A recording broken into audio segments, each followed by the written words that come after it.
Balikan lang natin ng konti etong pahayag na ito na etong si Enrile. Matindi, no? Katulad ng sinabi ko dati.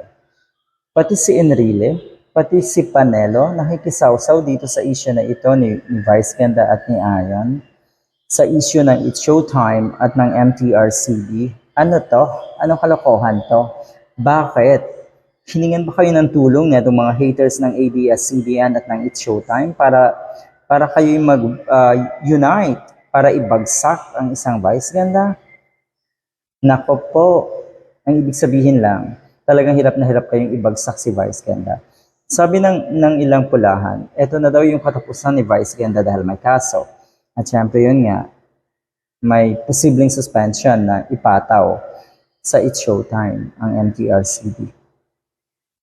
Etong salitang ito na itong si Enrile, super bastos kang tao. At sinabi rin niya na etong si Vice Ganda daw ay yumaman dahil sa kabastusan. Talaga lang, ang tanong, paano po kayo yumaman, Enrile? Sige nga po. At alin po yung anong klaseng definition meron kayo ng kabastusan? Kung ang mga totoong nag-iisip ng tama, yung mga kababayan nating matitino, ay wala namang nakikitang kabastusan sa ginagawa ni Vice Ganda. Unang-una, haters kayo ng ABS-CBN, ng It's Showtime, at syempre ni Vice Ganda. Kaya ganito na kayo. Nagsama-sama itong mga to, no?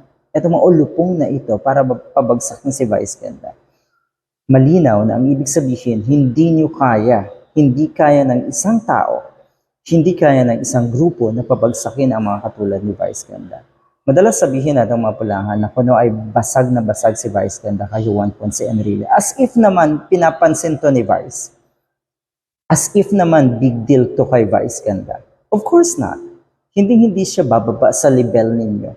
Hindi magpapakababa ng standards ang isang Vice Ganda para kayo patulan. Gosh, diba? Kadiri mga pag-uugali, talaga lang, itaas niyo po ang argumento niyo, Mr. Enrile, Mr. Panelo, huwag kayong makisawsa sa mga ganitong issue na napakalayo na. Okay? Napakalayo na sa inyong mga ambisyon. Wala na to dapat eh. Wala na dapat kayong pakialam sa mga ganito. Kaya lang kasi siguro naisip nyo na, sige magsama-sama tayo para ibagsak ang isang Vice Ganda. May plano kayong pabagsakin ang isang Vice Ganda eh. Pero wala kayong magagawa.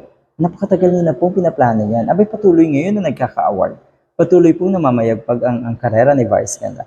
Lalong dumarami ang kanyang endorsements. Lalong dumarami ang nagtitiwala sa kanya ng mga companies, ng mga produkto para siya ay maging sponsor, para siya ay maging ambassador. So ganyan ang gusto niyong ibagsak. Nang ibig sabihin, nakikita niyo na talagang hitik na hitik ang bunga ng isang Vice Ganda. Ang daming bunga, matinding mamunga. Kaya ganyan kayo, nagsama-sama sa mga ganitong kalokohan. Define bastos ha.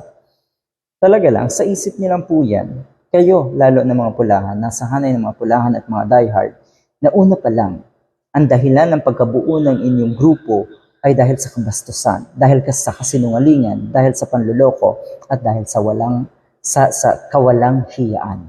Ganun po ang nakikita natin dito sa mga pulahan na ito. Eh. 'Di ba? Ang tindi nyo. Si Vice ang kumikita dahil sa kabastusan. How dare you? Di ba? Yung tipong, ang daming nagtitiwala ng mga advertisers at products kay Vice Ganda. Di ba? At parang yung tipong kilala nyo si Vice Ganda. Anong ibig sabihin yan? Na kayo po ay taga-subaybay? Na kayo po ay nagmamasid? Na kayo po ay sunod ng sunod kay Vice Ganda? Ang labo.